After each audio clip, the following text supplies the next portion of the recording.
welcome back to the Northern Strength Fitness Podcast. My name is Brandon, and today we are joined by guest number 2. Kandace is here today, so we're going to sit down and chat about all kinds of stuff. We're going to figure out where the conversation, I guess, will go. But I've known Kandace for a while. You may or may not know Kandace. If you guys are watching on YouTube, you guys can comment if you know her. Say hi to her. She'll go check the things. But if you're not subscribed, definitely subscribe. We got a lot of episodes. This is our second guest. We had another guest, Jesse, a few weeks ago. But I'm going to let Kandace kind of introduce herself. Tell us a little bit about who you are. Let the audience know about yourself and all that fun stuff. So thanks for coming, by the way. Yes, thank you very much for having me. Yeah, no problem. Okay, so as Brandon said, my name's Kandace and grew up in Tisdale.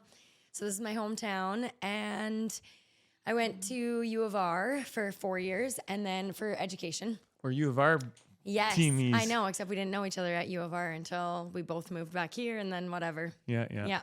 So anyway, I went to U of R for 4 years, got an ed degree, came back. My first job was actually at Arborfield teaching.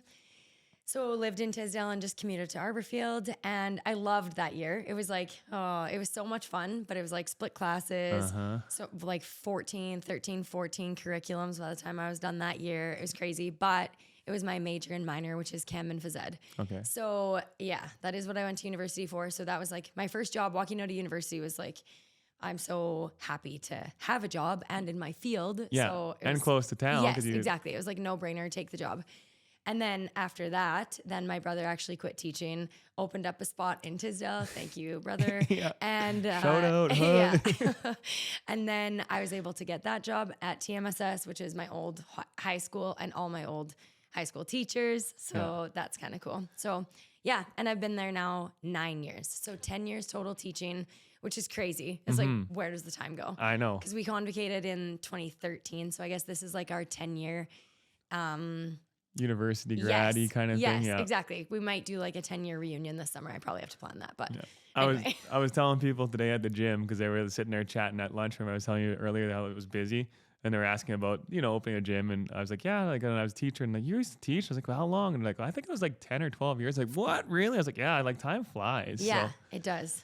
I don't know. Like, I know that everyone always says that. They're like, time always flies. The older you get, blah, blah, blah. And then when you have kids, it goes even faster. But like, it's going fast already. Yeah. Like, yeah. Well, you think about like your 10 years teaching basically in the town. You went to school in the town for about, it would have been 12, 13 years roughly. Yeah, so. 13, exactly. So I've only been away from Tisdale for a solid 4 years, and I came home every summer and worked at camp. Yeah, so. just love it here. Just love it here. So what? Okay, let's now we kind of know who you are. So what do you like about the area so much? What draw you back every summer? What brought you back to work? What makes this? So if you guys don't know where Arborfield is, it's also how much of a drive is it? 35 minutes. 35 minutes from here. So tell us what you like about the area. Why'd you decide to stick around? Okay. Or continue to stay even? Yeah. So, when you do your internship and your pre-internship and all that stuff in the city. So I did my pre-internship in Regina at Miller, and it was like a huge city school. And that made me realize I do not want to teach in the city. Yeah. Like, not even like, I didn't hate living in the city, but I didn't like teaching in the city. That's for sure. Because I didn't even know those kids. Yeah. So I had them for like 1 hour and didn't know them. And here in like my experience growing up in Tisdale and in any small town, you get to know your teachers and teachers get to know their students and their athletes so much better. And then it's like, oh, I know that so-and-so was at the figure skating carnival this past weekend, or so-and-so had a hockey game last night or whatever. It's like, I would way rather that situation and who's pumping my gas and packing the groceries and everything like that. So I just felt when I was in Regina, yes, you could go to Walmart and then you could get in, get out, not talk to anybody, but I actually didn't like that. Yeah, so, you like that mingling, the chatty part. Yeah, and then I was always like worried about like getting a flat tire in the city or something like that, which actually never happened, which is weird. But I was like, who am I going to call? My family's not there. My dad's not there. Yeah. So then, moving back to a small town, I was like, okay, everybody. And then everyone's willing to help everybody. I don't know, just the connections and knowing the people that you're dealing with, I guess, on a daily basis. Yeah. For anyone that's grown up in a small community knows that. For people that are maybe listening that aren't from a small community, think that they might understand it, but you don't really get to know it until you're like actually doing it. So makes sense. Like if that was what you wanted your career to feel like. Because when I was teaching in the big cities too, I was just amazed at how many people there were and just the class size, and just there's like how many sets of grade 8s? Like we had like maybe like 20 people where I grew up total in our class, and they have like 6 slots of grade 8s, just classes of 30. So that's like way more than I was used to. So I wanted that nice little connection too. So I didn't stick with the city too much myself either, and went back to my hometown. But I didn't stay to my hometown. I ended up running away, not running away, but kind of running away. But so what keeps you kind of here now? Have you thought about moving away? You just kind of like the thing you got set up? Oh man, I do like it. I like having the same students from year to year to year to year. So now I do math and science and accounting. Yeah. And I can like have the same math kids for grades 9. Sometimes I do grade 6 too. So the little ones. So like I could have them for grade 6, grade 9, grade 10, and grade 11. And by the time I've done like 4 years with them, I'm like, then I don't know. It's just so awesome to watch them go from like younger to older, and then like set free on grade 12, and I'm like, oh my gosh. Yeah, and you get to still see them in so much. Then they come back quite a bit, right? So then you get to connect with them that way and see things it's that true. way. And like all the girls that I've coached volleyball with, they'll like text me and they'll be like, hey, I'm in town for Christmas break, whatever. Do you want to catch up, go for coffee? Like we would do that all the time. So there's certain ones throughout the years that just like always come back and make an effort and stuff. So and then there's the ones that you see that you don't want to see sometimes. You're like, oh gosh. I mean, there's perks and benefits about small towns too. Yeah. Like if true. If you're listening out there, it's not all fuzzy, fun peaches sometimes in a small community too. So maybe that's just my opinion, but there are some knickknacks of it too. Yeah, I know. I do like knowing people. I feel like that's the biggest thing is like relationships, connections, coaching the same kids and teaching them for multiple years. That was like my big draw, I guess. And all the outdoor things that come with living in a small town. But that's like personal extras. All right, so then let's talk coaching, because I was going to ask you this anyway. So seeing as you just had a nice little, hey, I love the coaching stuff. So what do you coach? Let's start with that, and then maybe like what one's your favorite? Because I think you do a few different things, or you kind of you did. Okay, so now you're just now into one. Okay, so tell us a little about your coaching.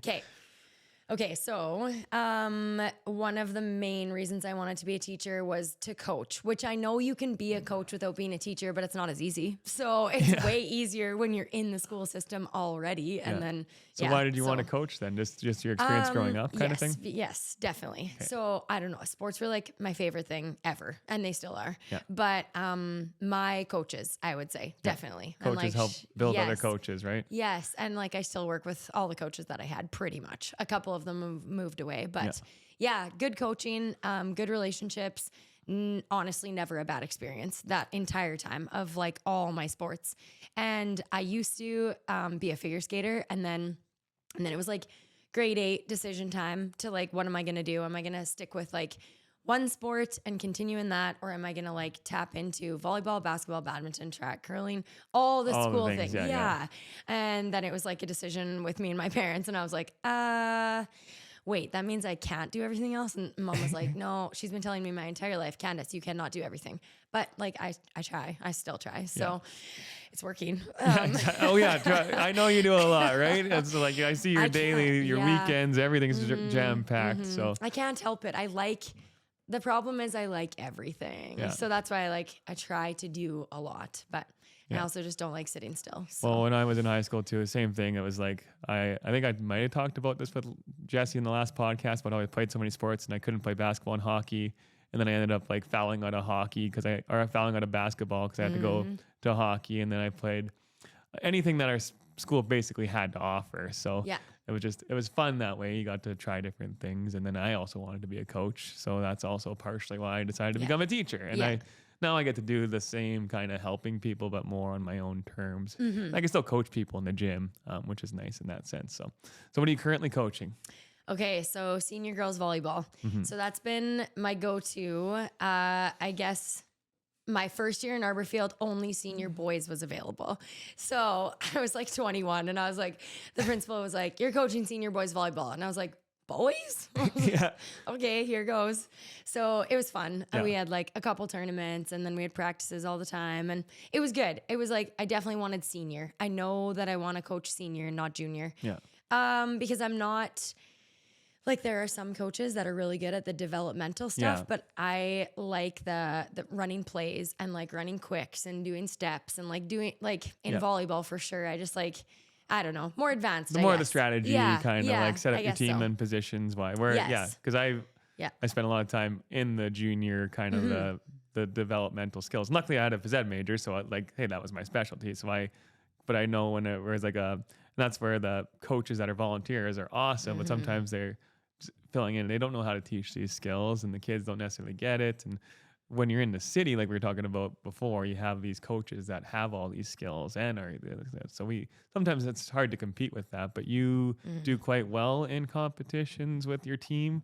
But I remember you guys even had like some success when I first moved here. Yeah, we with went some to like provincials for 3 years in a row. Yeah. And prior to that, they hadn't gone to provincials in 10 years, I think.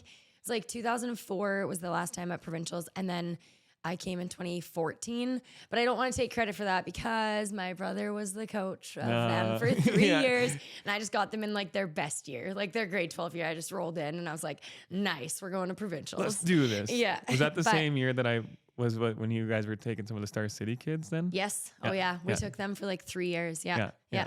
And then we got, we lost in the bronze game at provincials. So we ended up getting 4th. Yeah. So that was our best year yet. And then after that, the year right after, we made it to provincials again. And then this year we also made it. Nice. So yeah, there was a bit of a break there where we didn't make it for a couple of Yeah, years. a little but- bit of rebuildy sort of focus. Yeah, and then like to be top 10, I like try to reiterate this to the girls all the time. I'm like, to make it to provincials is a huge deal because that means that you are top 10 in the whole province Yeah. for 4A girls volleyball anyway. But because there's all different There's different categories, classifications. yeah. But yeah, and then I used to do track. Like I used to coach it, Mm-hmm. and then just ball got busy. Yeah. Then I just joined more ball teams and ended up not doing track. But I will revisit the track world because I do miss it, and I still care about how they're doing and Yeah, ask for them sure. who made it to provincials and stuff like that. Yeah, that's But- kind of going on right now too. So it's neat. I saw some of the one of the moms at the gym was showing some videos about her daughter racing, getting Yeah. first, and we were talking about Aw. track provincials and stuff like that. So yeah. cool. You Yeah. mentioned ball though. I see you Yeah. got the Toronto Blue Jays Yeah. jersey on. Yes. So you don't coach it, but I know you No. play quite a bit. So I met Kandace through teaching, but then just through sports. I think we did some volleyball stuff together, rec volleyball, Yeah. some tournaments here. I even went down to Regina with Yeah. you that one time. Yeah. She's really competitively good, and I'm just like, she's called me in last minute. I was like, oh gosh. I tried my best. I had lots of fun though. That was awesome. So Yes. thanks for I inviting always me. have fun. I'm not that hardcore. Yeah. Drove me under the bus on the podcast. No, and then lots of slow pitch. I know you play Yes. lots of that. And you've Yeah. started doing some. Is it ladies slow pitch in the? Yeah, there's like a women's team and a league and everything in Saskatoon. Yeah. Yeah. So you want to tell us more about what you like to do with your ball, and tell us a little bit about that, your team that Yeah. you have right now and stuff, Yep. or some Okay. successes even with last year, because I know that Yeah. was the thing. So you can talk about Yes, this that for a little was- while. Okay, sounds good. I'll try to not go on forever about it. But so I played ball my whole life, like ever since I was 5. That was probably the first sport other than skating that my parents put me in, I guess.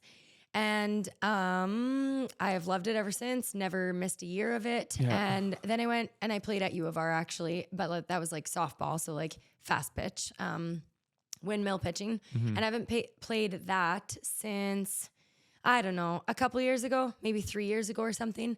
Brittany Corbett and like Janine Bailey, we all like grew up playing. And then we made like a women's team, but it hasn't existed because there's not that many other people to play. Yeah. So we'll like enter provincials and then we like didn't practice enough or we didn't play enough tournaments and stuff like that. So I think I'm probably done with windmill. Yeah. But we'll see. Anyway, so now it's slow pitch. And we started a team called Northeast Stars like 7-8 years ago. Cody DeZerka and myself headed that up, and we've been like going to provincials in Saskatoon. And then now that's like SPN, so slow pitch national. Yep. But now there's NSA. So there's like 2 categories. Anyway, they both host tournaments. They both host provincials. Yeah. And we try to go to both of those.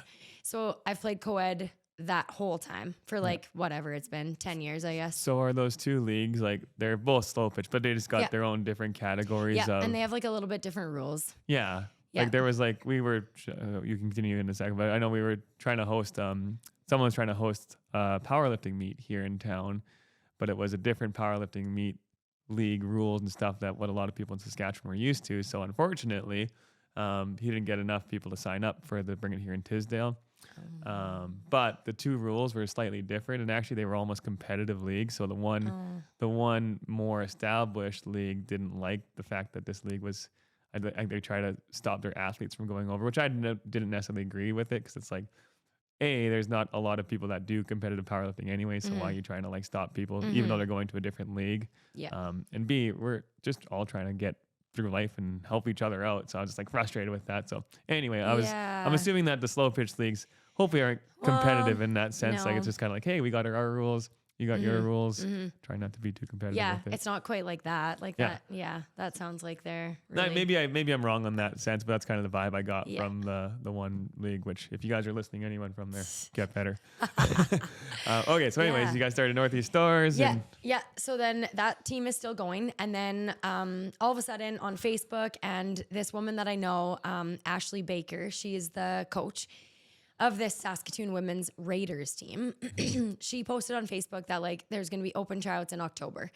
So I like looked at my schedule and I had that day open. I didn't know if I was going to go or not. And then a couple of my friends were like, hey, you're going to that women's team tryouts? And I was like, I don't know. I was like, hemming and hawing. And I also like told my family, and they were like, what? You're going to Saskatoon now to play ball? Do you need to do that? And I was like, yeah, I don't know. No, but like, no, but I yeah, might. why? Yeah, why not? Yeah.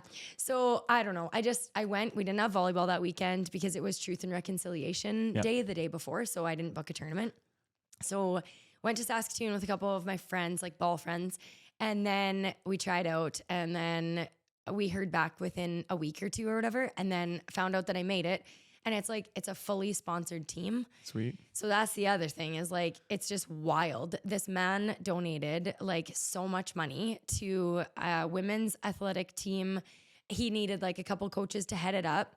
And then all of our stuff is like sponsored. Yeah. So all of our gear and all of our entry fees and usually like our gas and our hotels and stuff like that. So yeah, I'm like clearly happy that I went to Saskatoon on October 1st last year and tried out for the team, because that's awesome. then it has led to all this. So anyway, we're going to Calgary this weekend. There you go. And yeah, then we went to Edmonton twice already. Holy. Yeah, like this team is like busy. They're hardcore. Well, I've They're seen like, you all the time on weekends. Like, man, she's got another weekend, another weekend. I know. And you guys are doing well, I think. It seems like you guys are doing well. Yeah, we got second at the last tournament in Edmonton. Yeah. So what position are you? Outfield. Outfielder, hey? Yeah. So yeah, that's interesting. That's changed. Yeah. I don't know. I was shortstop my whole life, but then it just depends. I don't know. I played infield. And then when I went to U of R, I played outfield, and they like had me in like center field. And I was like, wow, this is fun. Yeah. And I was like, this is so exhilarating, because it's like, can I get to that ball? I don't know. It's a challenge. It's like, it's not just like another ground ball. I still really like the infield, but now I like the outfield. Yeah, sometimes better. it's either gonna blow by you or it's not in the infield. Where that one, it's like, okay, how do I get this? And then can I throw it in? Where am I throwing it to after I get it, kind of thing? And tracking it and making sure you don't make the error and run into the fence or whatever. Yes. Yeah, exactly. Speaking of fence, how many dingers we got going on this year? Anything? Yep. I hit one over the fence last weekend in Nipawin. Nice. There you go. And that was with like a brand new bat. So we just bought, like, I have my 2 bats, and then Tyson bought another bat, and it was like first at bat, first pitch. And I just like wanted to see. I've used my friends that's like that bat before, but I've never used this exact one. So we like wrapped it, and I was like, okay, I want to try it. And if I if I get out with it, I'm not using it again or whatever. Yeah. And I hit it over the fence, and I was like, wow, sweet. So not to try to toot my own horn too much, but I kind of did the same thing with, like, we started the slow pitch team a couple of years ago, or I kind of took it over with Phil, and we bought this new bat, and I was like, yeah, whatever, I'll try it out. And first pitch, first swing, just I was like, oh, That's awesome. that felt nice. And I was just like, ah. Yeah. And then I think even when I got introduced to the talent, I was playing with a different team I just joined on through a Facebook thing. Same thing. I was like, first at bat, cracked it over the fence. It's like, oh, that feels good. So every time there's a first bat or a feeling like that, and you just do it, it's like, oh, that feels nice. Yeah. Sets the We're tone. just lucking out. Yeah. Yeah. So I had to like subtly like hint at like you're training for this at Northern Strength Fitness. Yeah, I know. Cable pulls. Oh my gosh. Pal off press and cable twists. There you go. For sure. The like core twisty stuff. I right? know. And oh my gosh, I didn't really realize it. Okay, so it was 2 summers ago that I actually hit like a lot into Tisdale League, like 7 or something. Yeah. And okay, I didn't really notice. And then the next summer, like last summer, I only hit like 1 over. And then you said something at the gym. You're just like, okay, I don't know if this is why, but you were like, over the past year, you haven't been doing like the cable twist. pulls like as much. And I was just like, you're right. And I was like, I know exactly what I was doing that year. Yeah, because that year that you were doing a lot of them. Like you Yeah. were doing like all I kinds know. of I just kept running out of things to do. I kept doing that exercise. yeah, which translates. But then it was also that time frame too, where there was lots of people, and it was frustrating for me. But lots of people were in and out of the gym throughout the year, and there was all those regulations and rules Yes. slowing people down and their routines and stuff like that. So I was noticing a lot more people in the gym now. Like we got a really solid, like consistent crew, and you're so busy as it is, and you're still coming in despite it. So. Yeah, try. But I mean, with everything that you do, right? I know. I'm just like, oh, do I have ball tonight, or do I have like something else or volleyball or whatever on, or can I go to the gym? It's like, yeah, seems like one or the other, but yeah, we're still making it in a Yeah. couple times a week on Yeah. average. I just like the last podcast I talked about like people like taking a pause from the gym and how that might not be the best idea, and even just doing a couple times helps you maintain like the strength and stuff that you work so hard over the winter to build. Yeah. And all of a sudden it's like, oh, you're going to take off a couple months, and then sometimes those couple months turn into couple years and it's just like, oh man, like where have you been, right? And they're like, oh, I'm sorry, like, and then in their head they knew that they probably shouldn't have quit the gym. So And don't you hate how it's so easy to lose it? It's like there's been times where I feel like so strong, and then I take like a couple months off because I'm coaching volleyball, and I just like don't come into the gym for a bit, and then I come back in and I try to do like the same amount of weight as I was doing before. Yeah. And I was like, no, there's no way. Like I said it to you actually. I was trying to do like trap bar whatever, and I was like, ooh, that was a bad idea. I feel like I just I used to hurt my do what hamstring. with these and how easy this is. Yeah. Yeah. But that's where that coming in, like I was even talking to someone else who's in an injury right now and they haven't been able to come to the gym. I said, well, as soon as you can, if you even just do it, like I said, a couple times, like the science actually says just doing it a couple for maintenance, because it takes a lot of work to like build the muscle and the strength, but then maintain it. Darn popcorn kernel. The maintenance level is a lot less intensive. So it's better than taking off 2 months completely, because then you're doing almost zero maintenance other than you're running and stuff, which is better than being bedridden. But so, yeah. Cool. So then we got more training to potentially do this summer. We were going to talk about this a little bit, but last year you took part in the Northerner race. Yeah. So I've been talking a lot about that on the podcast, and actually we got quite a few people already registered, and a lot of new people, and a lot of people from like out of town are coming in again. Not a lot of local people again signed up.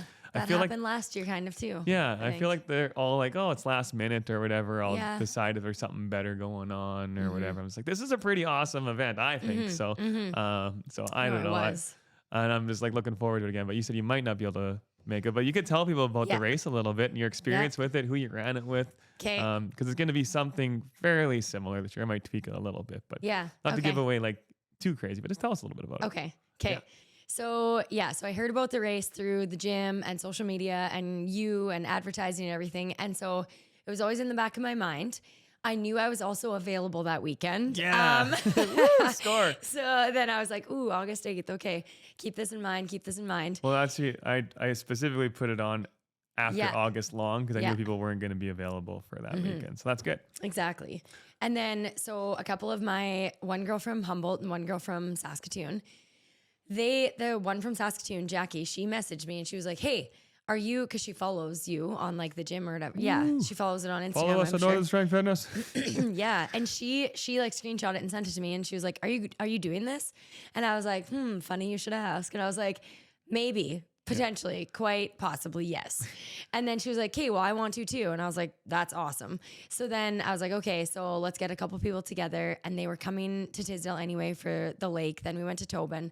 And then we came back and it was a Sunday. Yeah. So that's the other good thing is that like it wasn't on a Saturday. So kudos to you for doing it on I a did Sunday. I did it on purpose because I was like, well, if someone has like a hangover trip or they're at a wedding or whatever, because there's lots of weddings in Saskatchewan, right? So I was like, like if I could put it on a Sunday, exactly, then there's a better. And plus, it was a lot of. Thank you for all the people that volunteered, by the way. If you guys are listening, there was a lot of work to be done that day. We had to build all those obstacles and stuff like that. So, I know, and those were so impressive. Yeah, they were awesome. Thank you. Anyway, so thank you for mentioning that. But continue on. You guys were off doing the weekend stuff. Came back. Yeah, on and then Sunday. we came back and there were like 2 heats or whatever. There was like the early one and the later, and we clearly picked the later one because I love sleeping in. Yeah. So then, and then I think this year you have like even more heat times. I do, yes. I know. That's and the awesome. morning one is more popular, but I would be more Yes. like you. I would typically in my first, especially when I was in my young 20s, I loved sleeping in. So I would have just loved the afternoon race, and it's not filling up as much right now. But the morning one is starting to fill. And so. it's going to be hotter, but whatever. I'll take it. It's okay. Yeah, I can handle the heat, right? Bring it on. Yeah. So yeah, because all these marathon runners and everybody is like Yeah, so early exactly. morning. They just love their mornings. Yeah.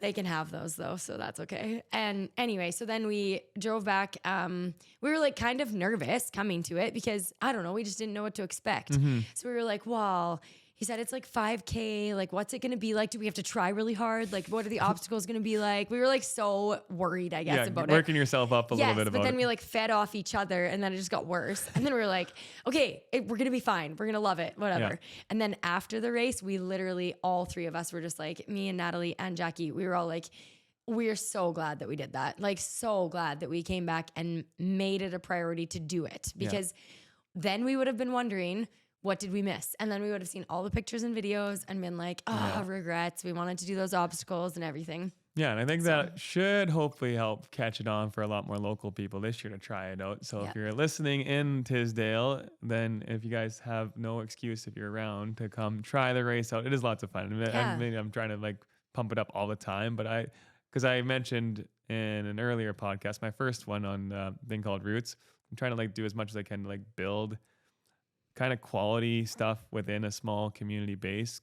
So that way you don't have to travel as far to find all these awesome things. Like, for instance, I just talked about how I went rock climbing in Regina. It would be cool if there was a rock climbing thing. So maybe one day in the gym we'll have a rock climbing wall, right?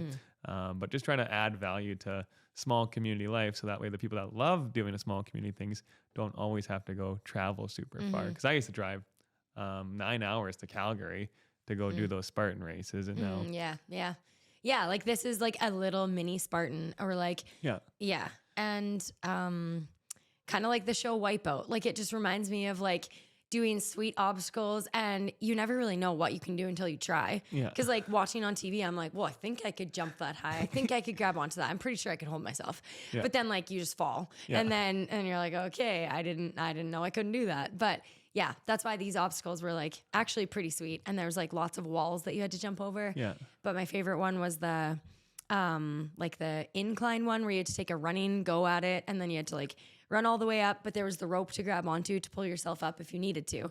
But you could just run, and then you have to like climb down the other side. Yeah. So that was my favorite. There you go. That was a funny one to try to like build, because I had it in my mind what we were gonna do, right? And this and that. And then once we designed it and we tried it, it was like, oh, we got to fix this a little bit. So we had to make the walk down part. So once you could climb up, and there was like the ladder on the way down. Yeah. So we had to rethink that, because I was like, oh, people can just like, because I've been on a few races where you can jump off. It's like, oh, this is not, this is a little high. That was high. That's probably our highest one. Well, we had the 2. So nothing like too crazy and like stuff that's going to hurt you. And you can obviously skip the obstacles and take the jumping jack penalty if you want. But I think everyone's going to want to try the obstacles too. So yeah, definitely. At least once. And then like, I don't know, however many times we went through that course. I can't even remember how many it was. There was 3 laps last year. Okay, 3. Yeah. Okay, yeah. That's why I say last year, because I don't know what'll happen this year, but we'll see. Exactly. Yeah. And it'll be different for everybody that went last year and is going this year. I'm sure you're going to switch it up. Different pathway, whatever. Yeah. Oh, I know what I have to talk about. The mud. Oh my yes. gosh.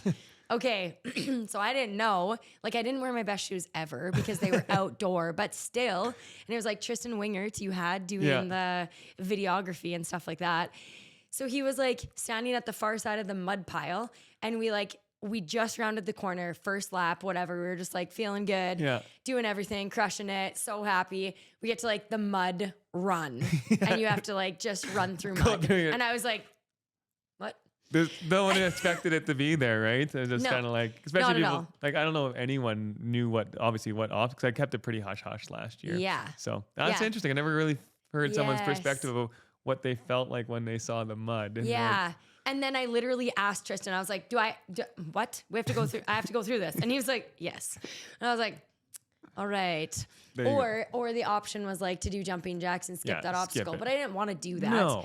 But I then realized that then like we were running the whole rest of the track with like soppy wet shoes, like squishing out everywhere. So I was like, okay, that's part of the experience. That's how Spartan races are. You're like in the nitty gritty, in the mud, whatever. But so that's funny because that obstacle wasn't completed to what I wanted it to be. So even people last year were like, oh, I wish you would have done this at that. And I was like, actually, I was planning to, but there was just so much for me to get ready. And that morning, because I was up at like 4 a.m. setting things up, and we were up till midnight, like getting stuff here. Like I had a cousin, Bailey here, helped me out, and I like, thank God she was there because there was so much to get ready. Now this year I'm hoping I get more volunteers and I know what to get ready. But anyway, that mud, you're supposed to actually crawl through a chunk of it too. Oh, wow. Yeah. So that, I'm thankful.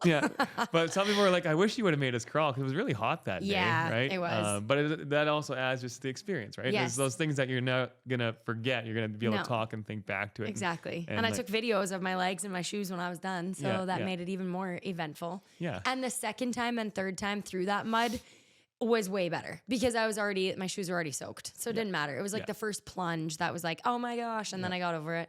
And then it was all good after that. Then it was fun. And then I started running through the mud and then almost wiping out because your feet get stuck every time. So it was fun. My friend did wipe out. So it was funny. There you go. But. Yeah. And then we had the beer gardens and hanging out. I got to add some stuff this year, especially if it's going to be hot. We got to get like a tent and stuff set up. So there's some shade and things like that. But that'll be August 13th. There is the Northerner website. You guys can check that out. northernerrace.ca, or you can go to northernstrengthfitness.ca. And follow us on social media. So lots of ways to sign up this year. And the spots are filling up, the morning ones specifically. But there's definitely some room in the afternoon. So, okay, how much is it this year? $65. Okay. Yeah, raised it a little bit from last year, but $65 gets you within the local area. Don't have to drive so far. And I'm hoping to build the event too, right? Yeah. So, and I try to I don't know, like I said, try to think of other things that I can do within the community to add value to stuff. So we're doing the golf tournament right away. I don't know if you knew that or not. No, I did not. So surprise. Sweet. I got a golf tournament I'm going to be hosting for mental health. So we're going to fundraise for that and put it towards some stuff here this summer. So I don't know. When is that? That is going to be July 22nd. It's a Saturday. Oh, yeah. Okay. We're going to take over a golf tournament that was already fundraising for mental health. I don't know if you know that Keep on Fighting one. Yep. Yeah. Luke. Yep. So I guess he wasn't able to run it this year, so I'm just going to fill in that spot and hopefully keep the cause going, I suppose. But sweet. Yeah, so I don't know if you golf or not, but I do. You're probably going to be gone that weekend because you'll be busy with ball and stuff. Might be in Calgary. That is the Calgary last one. Yeah. There you go. But we'll see. We'll see. That's fair. For people that are listening, it's a golf tournament. Yeah. I'm not really sure how to structure this though, so this would be interesting. You guys, if you're listening, you can give us some feedback maybe, but don't judge me too hard. Like last year, he did mixed, which was one guy, one girl. Yes. And I can't remember exactly how he structured it, but I was kind of just seeing. I didn't want to completely just do my own thing. I wanted to see what was going on. And then the golf course said, yeah, it's the only mixed tournament that we have. Okay. But so from keep it. Yeah. And that's what I thought. But talking to people at the gym, they said it's hard to find mixed partners and they'd really like to go. Okay. So it's shoot, because then you're getting rid of all those people that would want to participate for a good cause. So I'm trying to figure out a way to still keep it a mixed theme. Right. Or can you sign up as a single and then you have a list of all these singles and you could put them together? I don't know. Yeah. So I just found it hard because the the lack of like golfers or people that are busy that would golf, Yeah. right? So then it's hard to find like a girl partner specifically. I know. Yeah. Where I lots feel of the guys would be like, yeah, we'll go. It's for a Yes. great cause and we can partner. So Yes. I don't really know how to structure that one yet. I So know. it's tough. Shoot, that is tough. And it's the only mixed one. And you kind of want to keep it that way for that reason. Yeah. But then also, if girls are too hard to find for Yeah. golfing. Well, it's similar to like slow pitch. So this year I don't have a team. We were talking about slow pitch. So I don't Mm-hmm. have a team in slow pitch this year because it was so hard to find girls. And I think there was like 4 or 5 other teams that folded this year. I don't know whether they had the same issues or not, but it seems to be like tricky to find gals. But then there's people like you that are doing everything and you can't. So I don't know. It's just one of those things I guess you got to run into. But they are hard to find. And Yep. and now we switched it to 7 and 3 so that there's only 3 girls that have to play on the field this year. Yeah.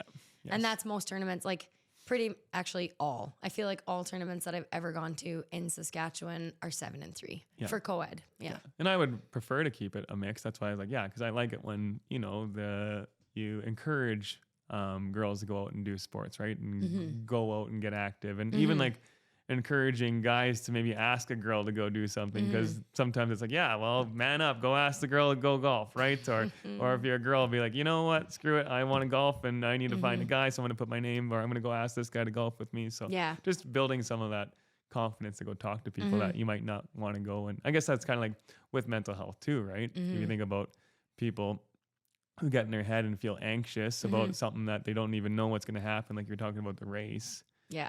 So it's like, maybe keeping it a mixed is the right way to go because it kind of feeds into that, hey, conquer your fears. Yeah. Go out there. Maybe you're going to golf with somebody that you don't know. So you definitely have to put yourself out there in like lots of situations. But I feel like we get way better at that as adults. You know what? Or maybe it's just because we're teachers. Like, I think we got a little bit of an advantage in that. And just our personalities. And I know it's easy for us to say that kind of stuff. And I know. But like we still get in those weird situations where it's just like, like I want to go, but I don't know anybody or like I don't know that many people. And then, but like, like a golf tournament, it'll be like, okay, but I have to ask someone if I want to do it. So that's what you're weighing at the end of the day. Well, you can probably agree or maybe not agree or whatever, but like you see like as a teacher for like so many years now and you see the kids that struggle with those things. And we as teachers like try to build in that social aspect like that. Yeah. Or like pick partners for them or we're doing it as a group or groups of 4 or whatever. Yeah. And we try to do that. You can't do a perfect job on it, but I know sometimes it's hard to get support from other places. Like let's say a family support. It's like, hey, you know what? Yeah, like your kid is really shy. Like we should probably get them involved in this sport. And then like, oh, well, let us sit at home or they'll act out and then, now we have to go make them or we have to let them work alone. Where before I know when I went to school, you didn't really have the choice. You're like, no, you have to go work with someone. Now it's like, so we got to watch out for our precious child. They can't be broken and we can't force them to do things that are uncomfortable. I'm frustrated with that. So it's like, what do I do? I just make them do it usually. Yeah, I know that. I do. And then I have like a conversation because we have older kids. Yeah. And I tell them why. And I was like, okay, but when you get out there in the workforce, you are not going to love all your coworkers and we still have to do it. Yeah. I just found more resistance in my last few years on those types of things where they were trying to teach you how to teach your job or basically trying to tell you how to do your job, when they weren't even trained professionals or outside opinions and the blow up of social media and all this stuff. So I found it frustrating for myself. But I like that idea about like putting yourself through uncomfortable situations. I think I talked about this in the podcast, challenge equals change. Because if you're not actively challenging yourself, you're not going to spark any kind of change. Yeah. And it goes with physically, like that's what training is. And when you go to sports and do the stuff, right, or go to the gym, but it's mentally too. Like you got to actively go seek those challenging things and hopefully come out there stronger, even if it wasn't a complete success. Just know that at least you have that experience to like back off on. So yeah, exactly. And you get complacent and comfortable, and then you will not change unless you challenge yourself. And like also humans don't love change all the time. Yeah. So that's why it's hard to do it. But. Yes, I know. So it's an interesting thing as a teacher. So, all right, random segue into teaching. So in like, I kind of have my own opinions on this. So I'd be interested to hear about you, and seeing as we might have some teacher friends or people just interested in the education system now. Like, what do you think school will look like in like 10 years from now? Do you think my it's going to gosh. change quite a bit? Because I know it was changing a lot on my way out and quitting, and I had foreseen a few things, but I'm curious what you think it might look like in like 10 years from now. Okay. Yeah, I have had a few of these conversations, but not many. Actually, not that many people have asked me this question, so this is tough. okay. But it's okay. AI definitely Yeah. is changing things. Yes. So we have like already had staff meetings about AI, and it's like, okay, so there's this app, blah blah blah, whatever. So just watch when you're getting the kids to write something, watch out for that. And then like there's an AI detector though too that also exactly. So I teach math, thank goodness. Yeah. So math and accounting you can't really do AI with. So, but I love it. here's my thing. So you guys just finally started talking about it. And I've been like in the AI. Maybe it's because I'm like looking at the business and future of my business and stuff, trends. But I was like using AI and aware of it like last year sometime, and like before it became a thing. And I was even talking to some of the teachers and even like some of the people in like higher up positions. Like, have you heard about? No, like they had no sniff of what it was. And like, and it's not just like your typing ones, but there's stuff that can create art. There's stuff that can edit this video, and the art is. Have you seen these art things that are created by AI? No, man, it's phenomenal. Like you like look at like something that would be like so unique, and you can type it to the AI, you could like, give it its code words, and it just mashes up and creates this beautiful piece of art in like seconds. Then you can like say, I want a picture, and you can upload a picture of you. You maybe seen like those little characters. Yeah. So you can upload a picture. I want to be a superhero holding a baseball bat on top of Mount Everest, wind blowing in my face, my dog Sparky beside me, and all of a sudden it just creates this phenomenal piece of art just based off of what you tell it like that. Yeah, so it's like there's a lot of stuff. So going back to like you saying teaching math and accounting, my theory is that a lot of those jobs are going to be lost, and kids won't necessarily need to even worry about learning those types of things because the AI is just going to just to be able to take a look at the receipt or do the calculation, say, hey, like we need to figure out a formula, or I need to calculate this. Here's the information. Boom, it's done. So it's like, what is it going to look like? I feel like jobs are definitely going to be lost because of this. And then also for schools though, I want to like, okay, part of me wants to adopt using the new stuff, but then also part of me wants to be traditional and like, this is the way that it always was, blah, blah, blah. This is what works. Like we still need you to learn the basics of all this structure and all this stuff. And then like, I don't want you to just jump to like the easy tool, do it for me kind of thing. Like I want you to put in the blood, sweat, and tears for it. Yeah. Cause then you know what work ethic is. Well, that's kind of like the building up that challenge stuff, right? Yeah. So I don't know. Oh my gosh. Even online schooling, like that's the other thing. It eliminates teachers. See you later. Yeah. Like, I don't know. I don't accept everyone.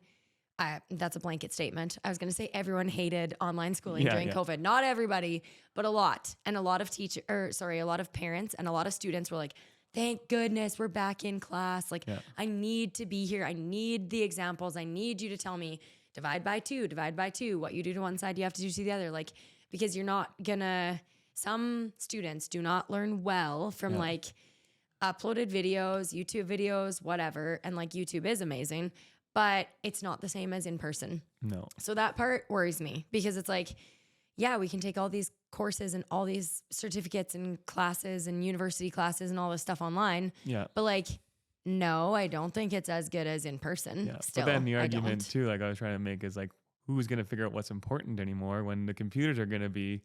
So I think here's my theories on, so I'll give you my little, what I think. And I kind of saw this before.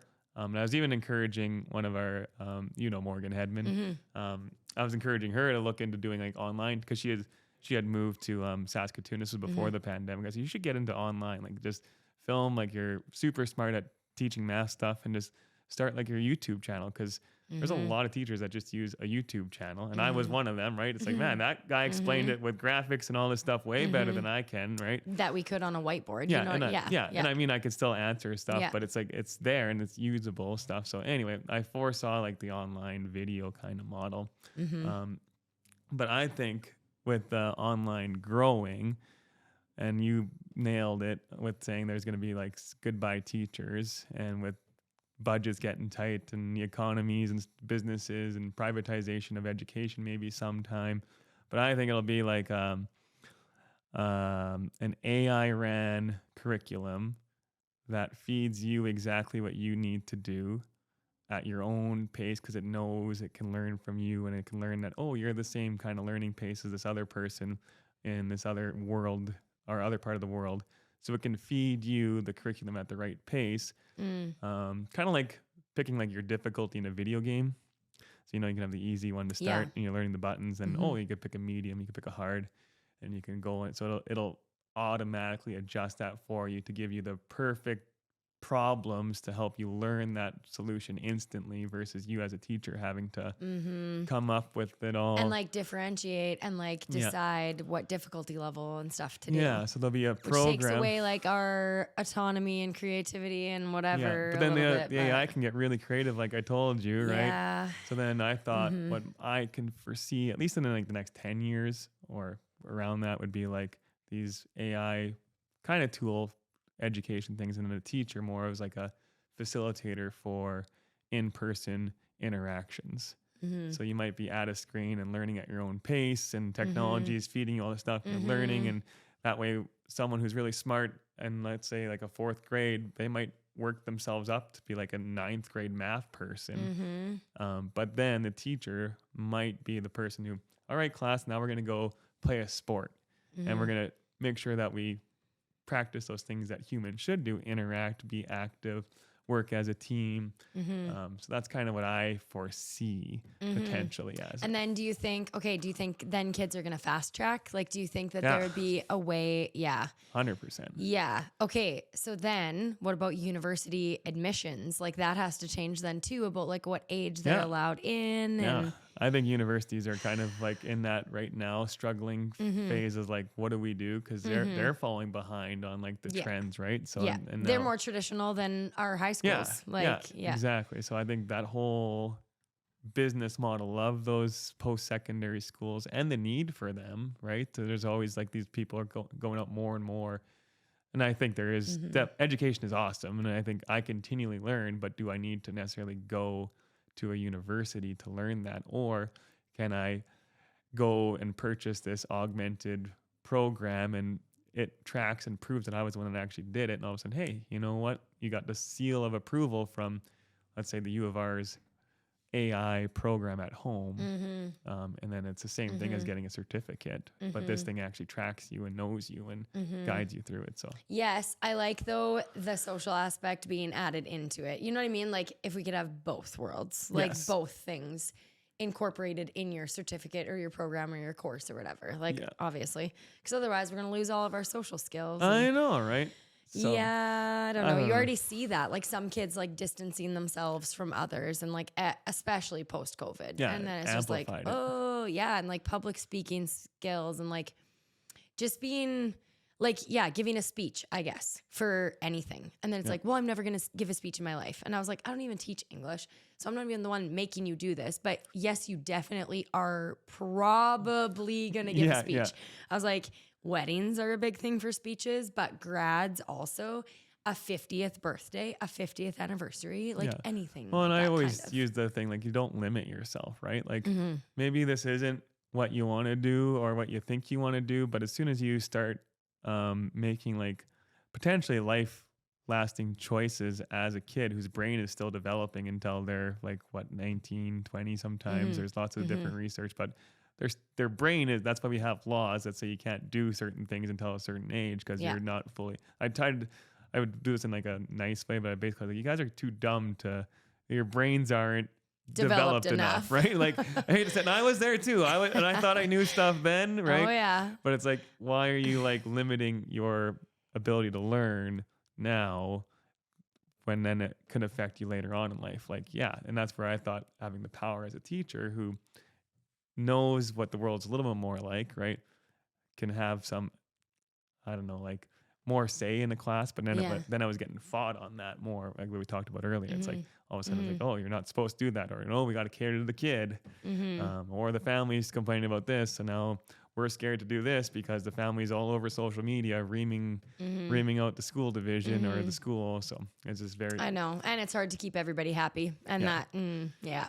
yeah. So anyway, a little bit of and a it all rant there. depends. Yeah, and it depends on your class and your students and your like all the people at that time. You can have like really good classes and everything is so smooth, and then you can have difficult Yeah. situations. Well, that- and there were certain days, and I still remember, like, especially when I was teaching my phys ed stuff and the stuff that I was really comfortable with and doing. Like, I was like, I can't believe I'm getting paid for this. Like, Yeah. I loved it that Yeah. much, right? Yeah. But then there were the days you're just like, oh my God, I can't I'm believe not I'm getting paid enough. yeah, I can't believe I'm still doing this, right? And eventually, for me, I Yeah. just found a new avenue by Yeah, doing the gym where I can still do what I like Yeah. without all those things. But yeah, exactly. I was just curious what you thought education. Now I might have scared you with the AI well, stuff. yeah, now I'm gonna lose my job because AI is gonna take it. No, You I'm got, just kidding. you But got a little while before. like, you got a little while. Good. Well, I got 20 years left, so hopefully I have that many years. yeah.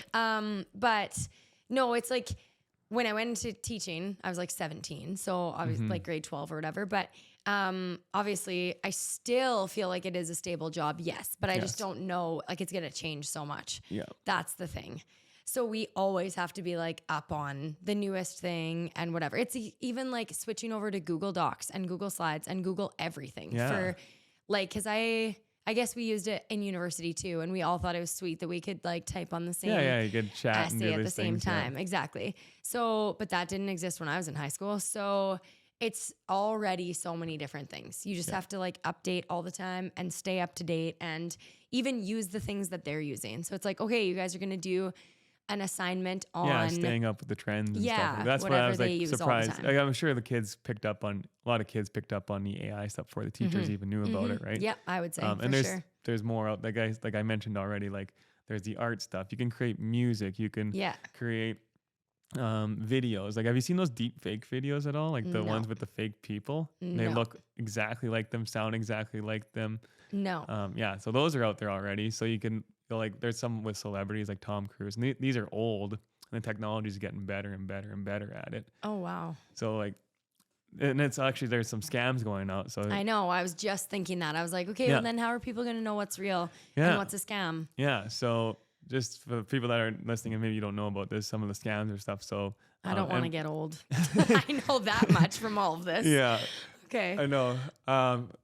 So these AI things, they can create these videos, right? And they can actually learn your facial recognition based off of how often that you're online and taking selfies and doing all this stuff. So it can learn basically by your photos or even by us being on this podcast. Yeah. So I can train an AI robot to basically learn your face, and then I can also turn it to learn your voice. And then I can get it to eventually make a video or even a recording, and I can use that to try to get money. So there was these scams going on, and they probably still are, where people's voices that were especially online a lot were then altered, and basically it was like a call, like, oh my Yeah. God, I got in this accident. Yeah. Like I'm badly hurt. I need this money. Like, Uh-huh. and it's like, and they're calling like family members. Yeah. So like, Phone grandma. yeah, phoning grandma and like, grandma, like I'm hurt and like I need this and I don't know my why I gosh. messed up so much. I don't want to tell dad. Like, I don't know if and Bobby's here with me and he's losing Okay, blood. and then when they reply, like when the grandma replies and is like, okay, well, where are you? They already have enough data to have made up like and a it's an city AI, name. an and AI conversation. And there's even like these, Hamilton. Like,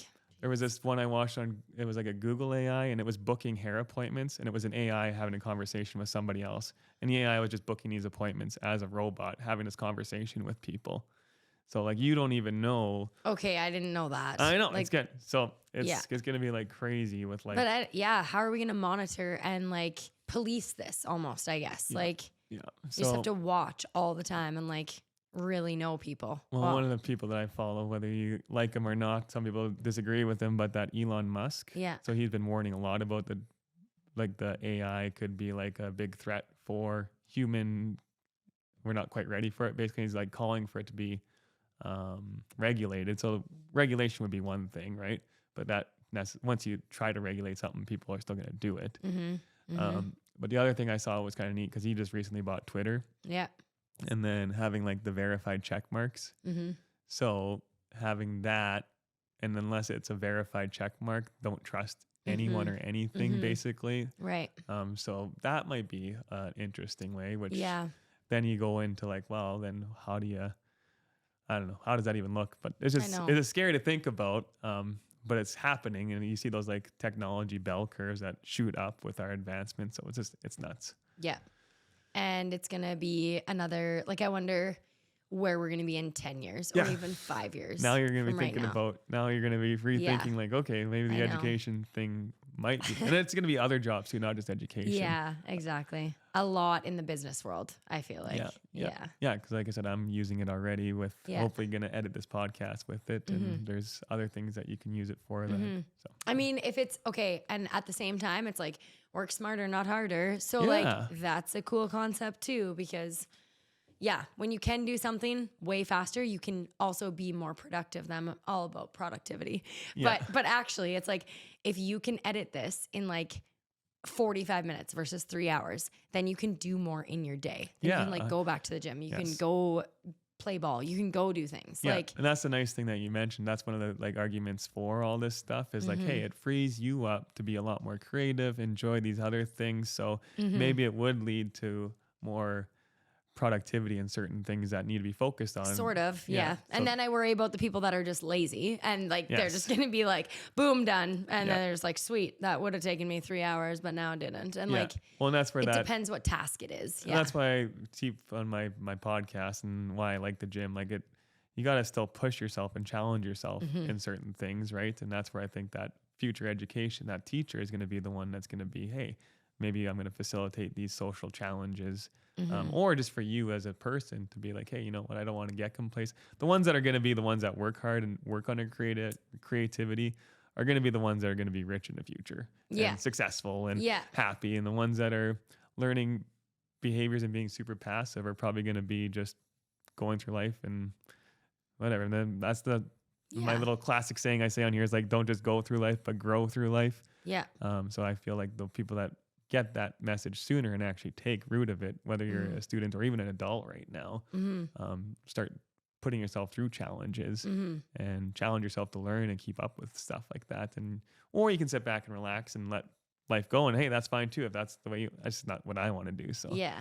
And it feels like you're not as in control though, I guess, but yeah. Different perspectives. Yeah, exactly. There's always going to be the overachievers. There's always going to be like the go-getters and whatever, and they'll experience success. And then at any point in your life, you can see someone else doing things like that and pick up on their good habits and be like, okay, you know what? I'm sick of X, Y, and Z that I've been doing in my life. So I want to change and be like this or whatever. So yeah. What would you do if you didn't have to work anymore? Everyone was just like free. Oh my You're just gosh. like, you know what? We're all like, the world just ran and you just got freedom to do what you want. Like, what would you?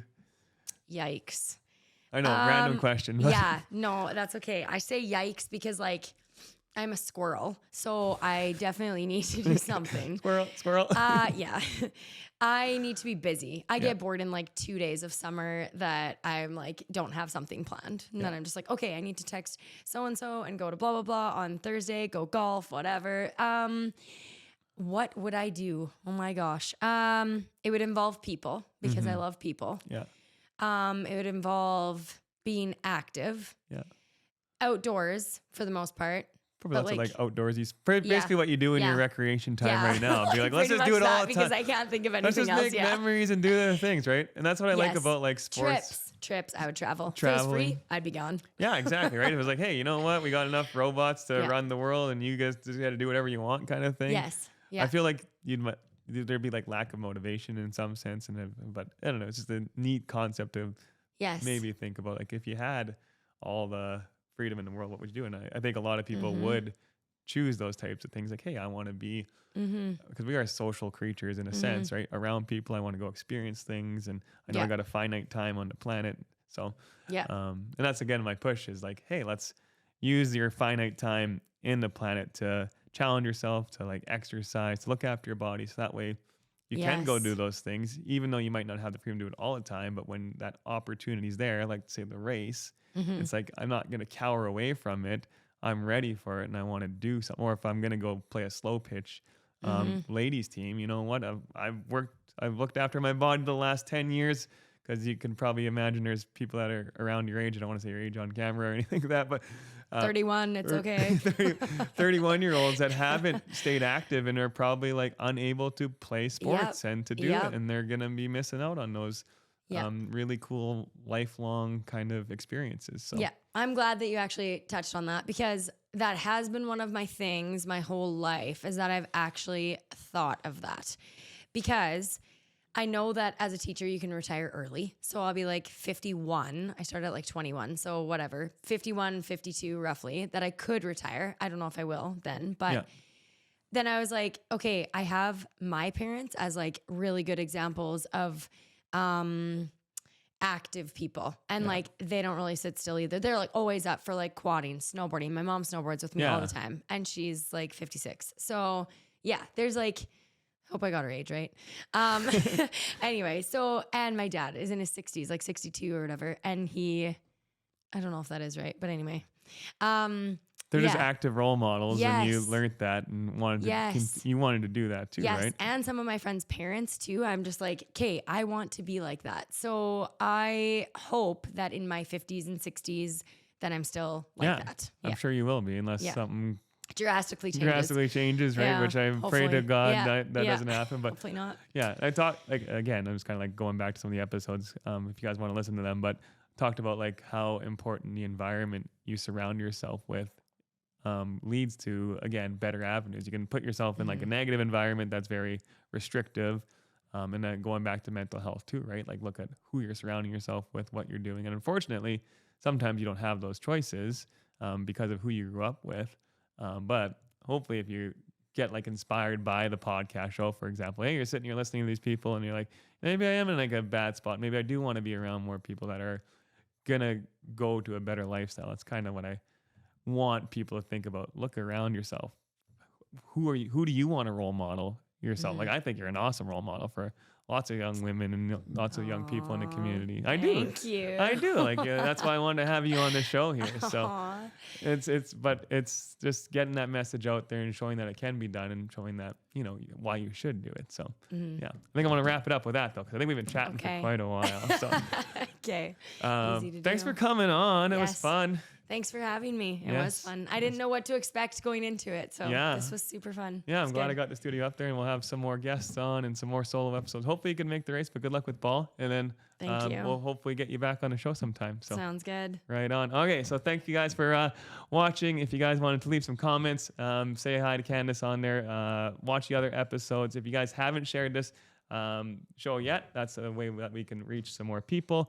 We got the golf tournament coming up. One little pitch here. We also got a nutrition thing coming up. So if you guys want to do that, ways to eat healthier so that way you can fuel your body. But yeah, thanks for listening to Kandace and I for, I don't know how long we chatted for, but I guess we'll find out later. All right. Thank you. You're welcome. And done.